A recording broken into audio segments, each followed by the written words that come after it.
Recently, I was blessed to travel back to Africa, primarily on pilgrimage with a favorite charity, Episcopal Relief and Development, to learn more about their early childhood development centers that are making such a positive difference in the lives of the most vulnerable children in Zambia. Many of them are orphans, having lost one or both of their parents. The approach is collaborative and involves the whole community. One leader reminded us of the African proverb, "It takes a village to raise a child."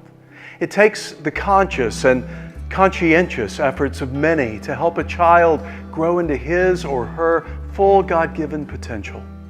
In keeping with that theme, we also visited an elephant orphanage where baby elephants are rescued, nursed back to health, and eventually integrated back into the wild after their moms have been killed illegally by poachers.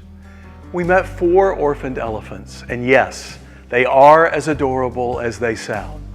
If you haven't smiled lately, I highly recommend watching a baby elephant being bottle fed. When I eventually got to South Africa, I had a wonderful visit with a friend who had adopted a homeless puppy and provided her with a new home, and who agreed to partner with our Hallelujah Foundation to help more homeless animals in South Africa. Just as it takes a village to raise a child, it takes a global village to make a global difference. There's an old story about thousands of starfish that had washed up on a beach. There was one little girl who began to walk that beach, and every few steps she would pick one up and toss it back into the sea. There was an older gentleman following her who shouted, "There are too many! Do you really think you're making any difference? Do you think it matters?"